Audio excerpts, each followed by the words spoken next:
नमस्कार, स्वागत है आप सभी का डीडी न्यूज के इस खास बुलेटिन एक्सप्रेस 100 में, जहां हम आपके लिए लेकर आते हैं राजनीति, मनोरंजन, देश दुनिया, खेल और व्यापार जगत की सभी बड़ी खबरों को एक्सप्रेस यानी कि फटाफट अंदाज में। मैं हूं आपके साथ भावना नायर। तो देखिए खबरें तेज रफ्तार से। केंद्रीय गृह एवं सहकारिता मंत्री अमित शाह ने असम में बाढ़ की स्थिति की ताजा जानकारी के लिए मुख्यमंत्री हेमंत बिस्वा शर्मा से फोन पर बात की है। गृह मंत्री ने उत्तर प्रदेश और गुजरात में भारी बारिश के कारण वहां का जायजा लिया, साथ ही साथ वहां से जानकारी भी हासिल की है।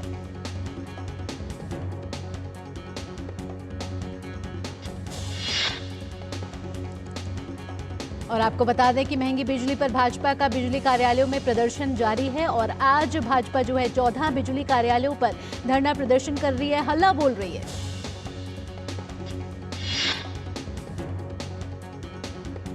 और आप सरकार पर घोटाले का आरोप लगा रही है भाजपा ने कहा है कि आप सरकार के कारण ही बिजली के बिलों में बढ़ोतरी देखने को मिल रही है और आज भाजपा 14 बिजली कार्यालयों पर कर रही है विरोध प्रदर्शन।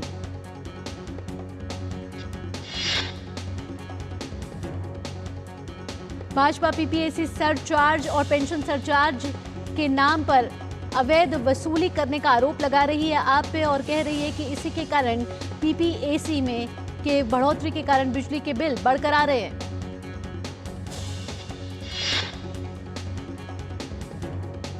कर्नाटक में भी भाजपा का विरोध प्रदर्शन जारी है और कई मामलों पर भाजपा आज कर्नाटक में भी विरोध प्रदर्शन कर रही है।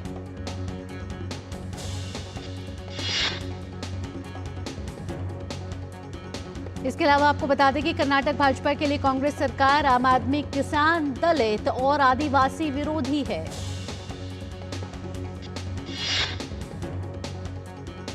दिल्ली के पूर्व उप मुख्यमंत्री मनीष सिसोदिया की न्यायिक हिरासत 22 जुलाई को तक बढ़ा दी गई है। सीबीआई की ओर से दर्ज केस में राउज एवेन्यू कोर्ट ने मनीष सिसोदिया की न्यायिक हिरासत की अवधि में बढ़ोतरी की है। मनीष सिसोदिया को वीडियो कॉन्फ्रेंसिंग के माध्यम से कोर्ट में पेश किया गया और सिसोदिया पर आपको बता दें कि शराब नीति घोटाले में ईडी और सीबीआई में जमानत पर पुनर्विचार के लिए 2 अलग-अलग याचिकाएं जो हैं वो लगाई गई हैं। इसके अलावा सुप्रीम कोर्ट में भी सिसोदिया की जमानत से जुड़ी पुनर्विचार याचिका पर सुनवाई होनी है। आपको बता दें कि 4 जून को सिसोदिया की जमानत याचिका पर विचार करने से इनकार कर दिया था। इसके बाद सिसोदिया ने इस पर दोबारा विचार करने के लिए याचिका लगाई थी।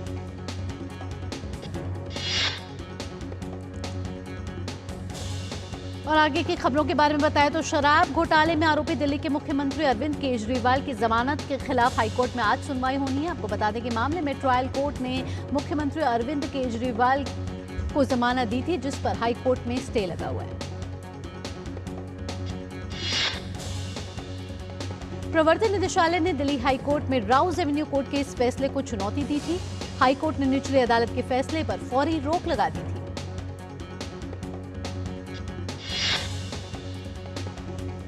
कई राज्यों में होने वाले विधानसभा चुनाव अब होने वाले हैं और उसी को लेकर महाराष्ट्र में भाजपा की आज एक अहम बैठक हो रही है और महाराष्ट्र विधानसभा चुनाव आपको बता दें कि अगले 3 महीने में होने वाले हैं।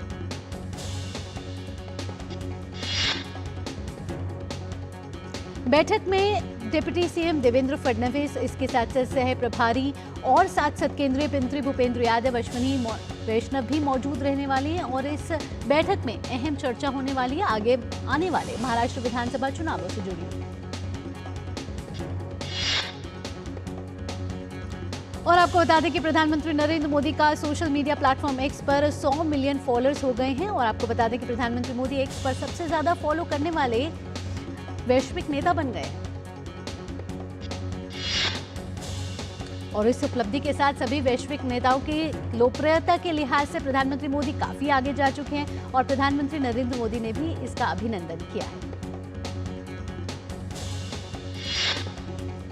प्रधानमंत्री नरेंद्र मोदी ने सोशल मीडिया प्लेटफॉर्म एक्स पर 100 मिलियन फॉलोअर्स के लिए सभी का धन्यवाद दिया। उन्होंने कहा कि 100 मिलियन इस जीवंत माध्यम पर आकर मैं बहुत खुश हूं। उन्होंने कहा कि चर्चा, बहस, अंतर्दृष्टि, लोगों के आशीर्वाद, रचनात्मक आलोचना और बहुत कुछ का आनंद लेता हूं। भविष्य में भी इसी तरीके के संवाद की उम्मीद रखता हूं।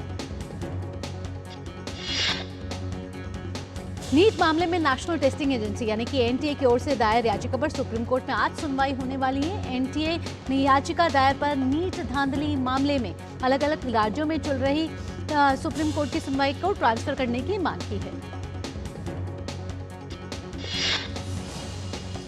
वहीं बिहार में नीट पेपर लीक कांड के मुख्य आरोपी संजीव मुखिया की जमानत याचिका पर आज सुनवाई होनी है। सीबीआई की स्पेशल कोर्ट में संजीव मुखिया ने अग्रिम जमानत याचिका दी है।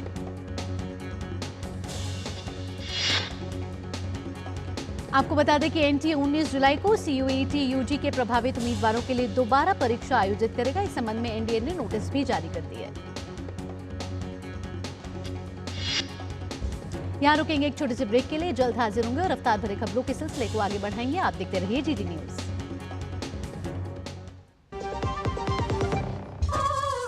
लड़के वाली, भोली भाली, मेहनत वाली, नखरे वाली, असली लड़के वाली, ये तो बड़ी समझदार, बड़ी होशियार, एमडीएच के साथ अब जुड़ते नई टेस्ट का असली टेस्ट, एमडीएच जिन गार्लिक टेस्ट।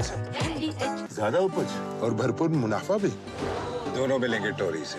एक हाथ में खरपतवार की हार और दूसरे हाथ में ज्यादा पैदावार। समझे?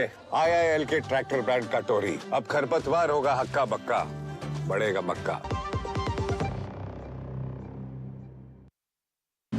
दुनिया की बिसात शहमात का खेल, वैश्विक कूटनीति, सियासी तालमेल, उभरती नई विश्व व्यवस्था, पर्यावरण, अर्थव्यवस्था, ग्लोबल वार्मिंग ही नहीं, ग्लोबल वार्निंग भी।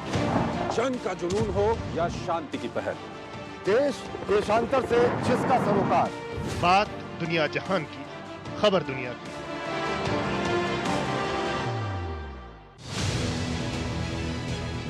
वित्त मंत्री निर्मला सीतारमण की अगुवाई में मोदी 3.0 का पहला बजट हो रहा तैयार। देश के लोगों को है उम्मीदें अपार। किस सेक्टर को क्या मिलेगा खास?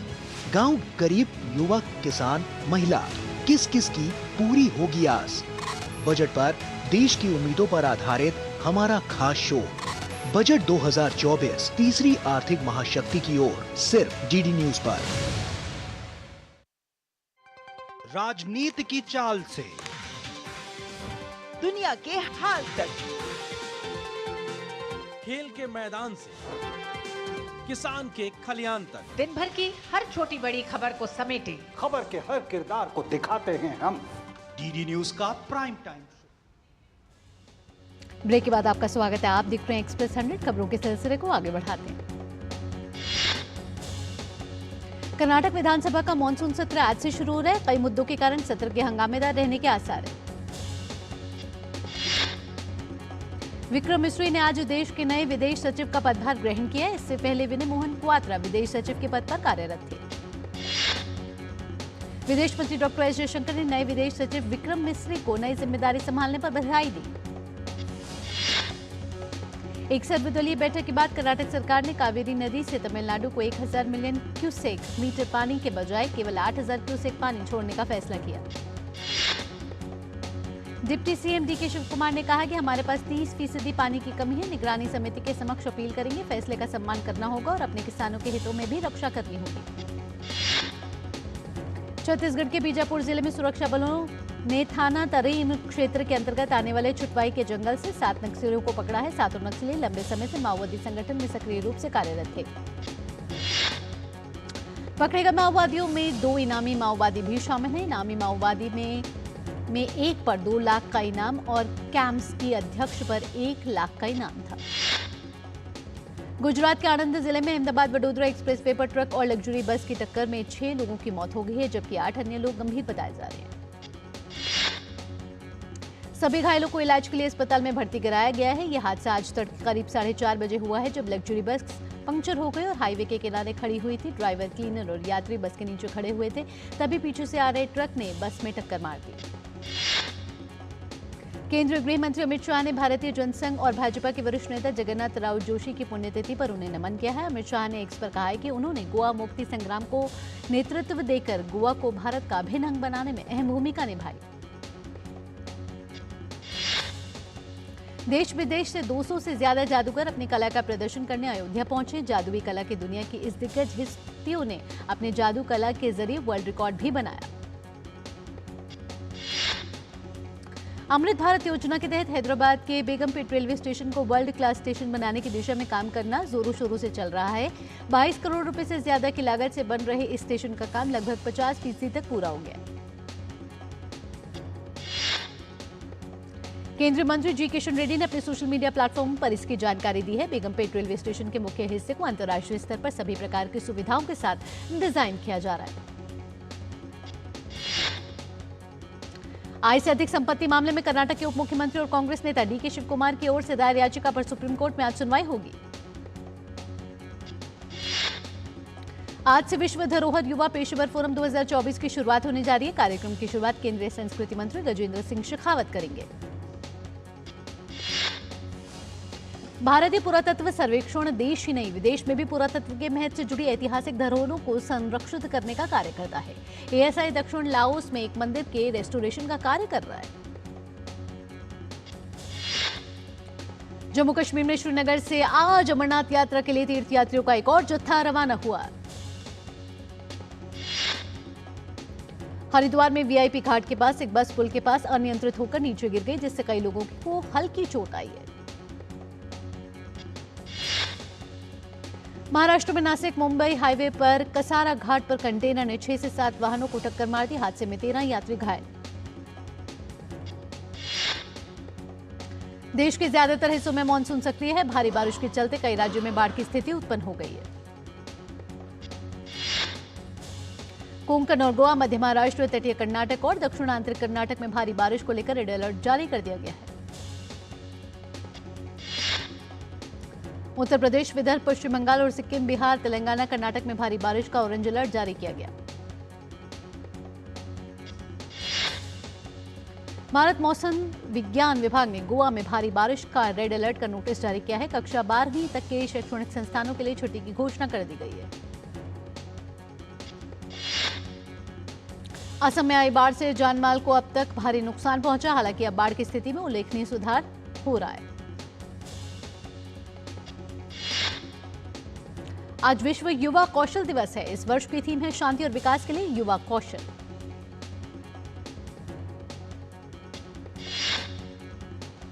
केंद्रीय मंत्री नितिन गडकरी ने विश्व युवा कौशल दिवस के मौके पर सबको शुभकामनाएं दी हैं। उन्होंने युवाओं की क्षमता और शक्ति का जश्न मनाने का आह्वान किया। मर्सिडीज बेंज भारत में अपने संयंत्रों में अधिक संख्या में इलेक्ट्रॉनिक वाहनों को असेंबल करने की तैयारी कर रही है। देश से वाहनों का निर्यात चालू वित्त वर्ष की जून में समाप्त पहली तिमाही में सालाना आधार पर 15.5% बढ़ा है।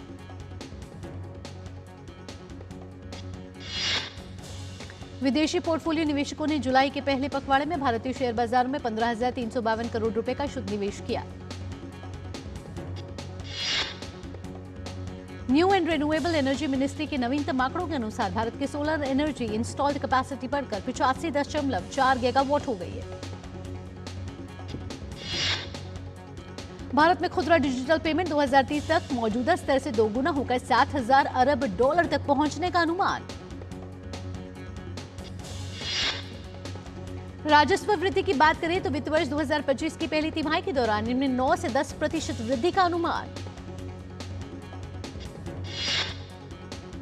देश में महत्वपूर्ण खनिजों का खनन तेज करने की कवायद के तहत केंद्र सरकार व्यक्तिगत खननकर्ताओं के लिए स्वीकृत क्षेत्रफल की सीमा 4 गुने से ज्यादा बढ़ाने की योजना बना रही है। डायरेक्ट टैक्स कलेक्शन की पहली किश्त 27.34% बढ़कर 1.48 लाख करोड़ रुपए हो गई है। इसमें 1.14 लाख करोड़ रुपए का सीआईटी और 34,470 करोड़ रुपए का पीआईटी शामिल है। केंद्र सरकार के पशुपालन और डेयरी विभाग ने साल 2024 के लिए राष्ट्रीय गोपाल रत्न पुरस्कारों की घोषणा की है। पुरस्कारों के लिए नामांकन आज से शुरू होकर 31 अगस्त तक जमा किए जाएंगे। इस वर्ष से विभाग ने उत्तर पूर्वी राज्यों के लिए एक विशेष पुरस्कार शामिल किया है ताकि उत्तर पूर्वी क्षेत्र में डेयरी विकास गतिविधियों को प्रोत्साहन मिल सके। भारत और दक्षिण कोरिया के बीच मौजूदा मुक्त व्यापार समझौते की बातचीत आगे बढ़ने के साथ दोनों देशों के अधिकारी बुधवार से सियोल में अगले दौर की वार्ता करेंगे। भारत में एयर कंडीशनर उद्योग लगभग 27,500 करोड़ रुपए का है और इसके अगले 4 साल में दोगुना होने की संभावना। ब्लू स्टार के चेयरमैन और प्रबंध निदेशक वीएस अडवाणी ने कहा कि भारतीय HVAC&R heating, ventilating, air conditioner और रेफ्रिजरेटिंग उद्योग तेजी से वृद्धि के लिए तैयार है। वाणिज्य एवं उद्योग मंत्री पीयूष गोयल ने कहा है कि मई में निर्यात के क्षेत्र में अच्छी वृद्धि दर्ज की गई है और वैश्विक चुनौतियों के बावजूद जून और चालू वित्त वर्ष की पहली तिमाही में यह सकारात्मक क्षेत्र में रहा है।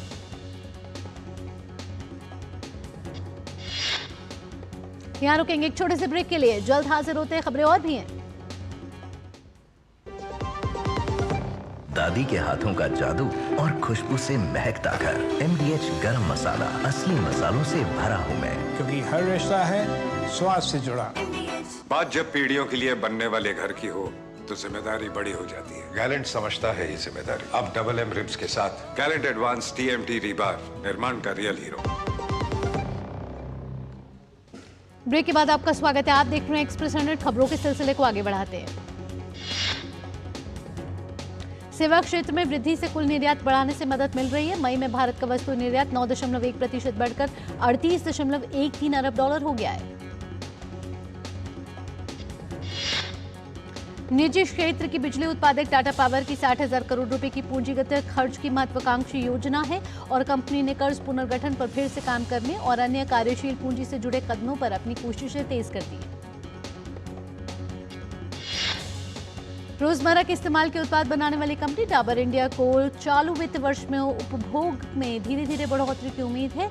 डाबर के चेयरमैन मोहित वर्मन के अनुसार कंपनी को उम्मीद है कि उसके पावर ब्रांड वृद्धि को गति देंगे क्योंकि वह दूर दराज के इलाकों में विस्तार कर रही है।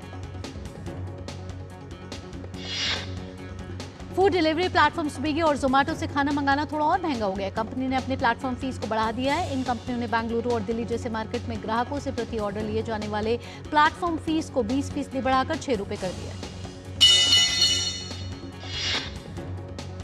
नेपाल में CPN-UML पार्टी के अध्यक्ष KP शर्मा ओली को नई गठबंधन सरकार का नेतृत्व करने के लिए देश का प्रधानमंत्री नियुक्त किया गया है।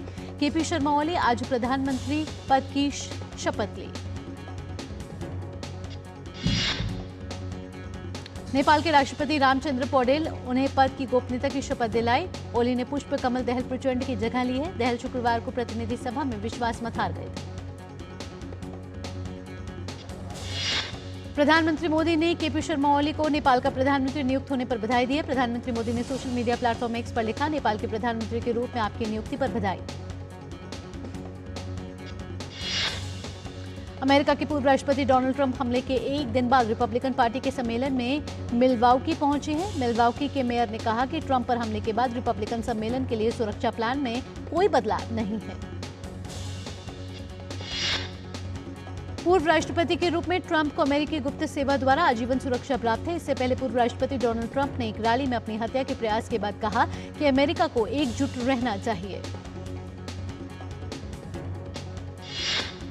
हमास ने इस बात से इनकार किया है कि वह संघर्ष विराम वार्ता से बाहर हो रहा है। हमास ने कहा है कि गजा में इस सप्ताह के अंत में हुए घातक हमले के बाद भी इस्लामी समूह इजराइल के साथ संघर्ष विराम वार्ता से पीछे नहीं हटा है। अमेरिका के राष्ट्रपति जो बाइडेन ने कहा कि डोनाल्ड ट्रंप के ऊपर हमले मामले में जांच के निर्देश दे दिए गए हैं और इस मामले में तेजी से जांच हो रही है। उन्होंने साथ ही कहा कि हर तरह के सुरक्षात्मक उपायों को अपनाने के लिए सुरक्षा एजेंसी को निर्देश दे दिया गया है। जो बाइडेन ने पूर्व राष्ट्रपति डोनाल्ड ट्रंप पर हुए जानलेवा हमले की स्वतंत्र समीक्षा किए जाने का निर्देश दिया। बाइडेन ने राष्ट्र के नाम संबोधन में देशवासियों से शांत रहने की अपील की है।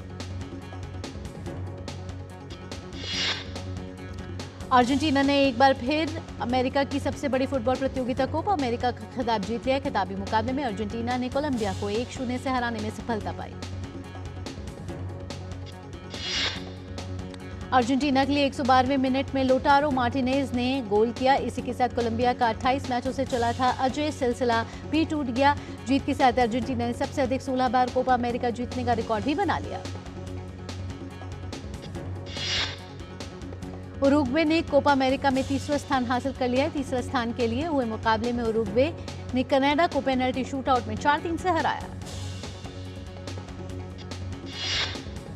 स्पेन ने यूरो कप का खिताब जीत लिया। रोमांचक खिताबी मुकाबले में युवा स्पेनिश टीम ने इंग्लैंड को 2-1 से हराने में सफलता पाई। इस जीत के साथ ही स्पेन ने 12 साल बाद यूरो कप का खिताब अपने नाम कर लिया है। वहीं ये उनका चौथा यूरो कप खिताब भी है। वो सबसे अधिक यूरो कप खिताब जीतने वाली टीम बन गई है। स्पेन की यूरो कप जीत के साथ ही उनके समर्थकों ने जश्न मनाना शुरू कर दिया है। मैड्रिड में हजारों की संख्या में स्पेनिश टीम के समर्थक ऐतिहासिक सिबिलिस फाउंटेन पर एकत्रित होकर मैच का आनंद लिया। कार्लोस अल्कराज ने विंबलडन के पुरुष एकल का खिताब जीत लिया है। फाइनल में अल्कराज ने जोकोविच को 3 सेट में हराने में सफलता पाई। लगातार दूसरे साल जोकोविच को हराकर अल्कराज ने विंबलडन में खिताबी जीत हासिल की। अल्कराज के करियर का ये दूसरा विंबलडन और चौथा ग्रैंड स्लैम खिताब है। चीनी ताइपे की सिही सू वेई और पोलैंड के जॉन ज़ेलेंस्की की जोड़ी ने विंबलडन के मिश्रित युगल का खिताब भी जीत लिया है। कैटरीना सिन्याकोवा और टेलर टाउनसेंड ने विंबलडन में महिला युगल का खिताब जीता। फाइनल में ब्रियाला डाब्रोव्स्की और रैरिन रुटलेव को शिकस्त दी। भारत ने जिम्बाब्वे के खिलाफ 5 टी20 मैचों की सीरीज 4-1 से अपने नाम की। अंतिम टी20 मुकाबले में भारत ने 42 रन से जीत दर्ज की।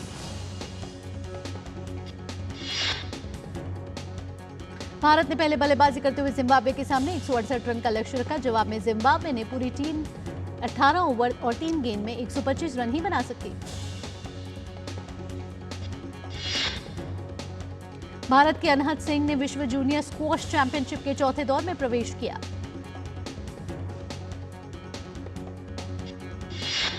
विश्व जूनियर स्क्वॉश चैंपियनशिप में लड़कों के वर्ग में शौर्य बावा ने चौथे दौर में स्थान बना लिया है। उन्होंने तीसरे दौर में अमेरिका के रस्टिन विसर को शिकस्त दी।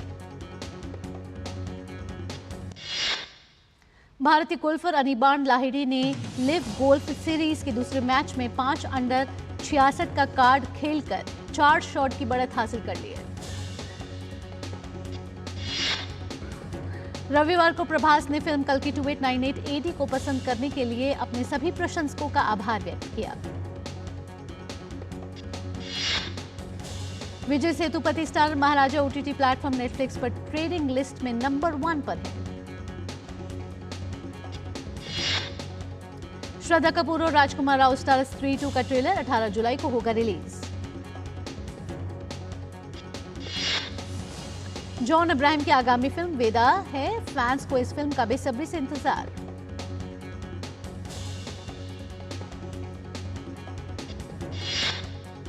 Akshay Kumar star film welcome to the jungle में सुनील शेट्टी एक डॉन के किरदार में आने वाले हैं नजर। फिल्म जिगरा में आलिया भट्ट लीड रोल में आएंगी नजर। फिल्म 11 अक्टूबर को सिनेमाघरों में देगी दस्तक।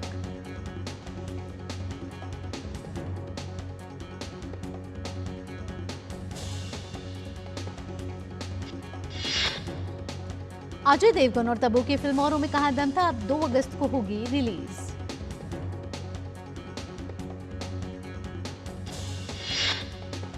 विकी कौशल और तृप्ति डिमरी की नई फिल्म बैड न्यूज सिनेमाघरों में दस्तक देने के लिए पूरी तरह से तैयार।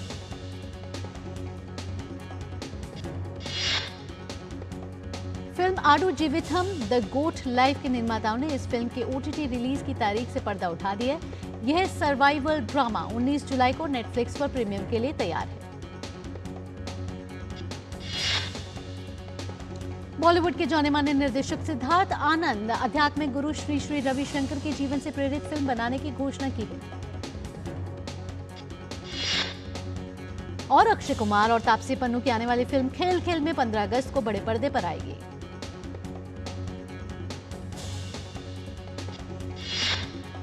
इसी के साथ एक्सप्रेस 100 में इतना ही। फिलहाल के लिए मुझे दीजिए अनुमति। डीडी न्यूज पर खबरों का सिलसिला यूं ही जारी रहेगा क्योंकि डीडी न्यूज ही है भरोसा सच का। नमस्कार।